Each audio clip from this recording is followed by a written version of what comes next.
اعوذ باللہ السمیع العلیم من الشیطان الرجیم بسم اللہ الرحمن الرحیم۔ السلام علیکم۔ وَلِلَّهِ الْحَمْدُ رَبِّ السَّمَاوَاتِ وَرَبِّ الْأَرْضِ رَبِّ الْعَالَمِينَ۔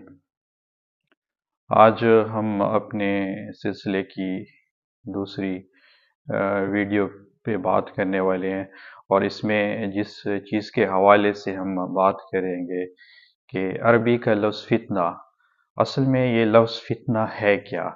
میں نے اکثر لوگوں سے جب اس لفظ کے بارے میں سوال کیا تو لوگوں نے صرف اس کا ایک ہی مفہوم بیان کیا ہے کہ جو چیز قتل و غارت کی طرف لے جائے، شر کی طرف لے جائے، اس کو فتنہ کہتے ہیں، جسے سادہ زبان میں ہم دنگا و فساد کہتے ہیں۔ لیکن عربی میں جو فتنہ کا لفظ ہے، اس کا مفہوم بڑا وسیع ہے۔ آج ہم کوشش کرتے ہیں کہ اس لفظ کو سمجھنے کی کوشش کرتے ہیں۔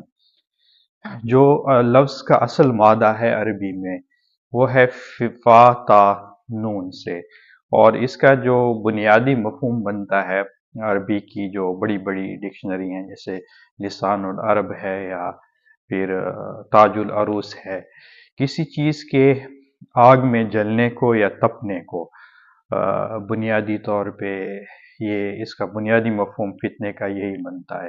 لیکن کس طرح کہ جب کسی چیز کی اصلیت کو ظاہر کرنے کے لیے اس کو اس پروسیس سے گزارا جائے، جس طرح آپ کو پتہ ہے کہ سونے کو کوئی خوبصورت شیپ دینے سے پہلے تو اس کو اسی پروسیس سے آگ میں سے تپا کے گزارا جاتا ہے۔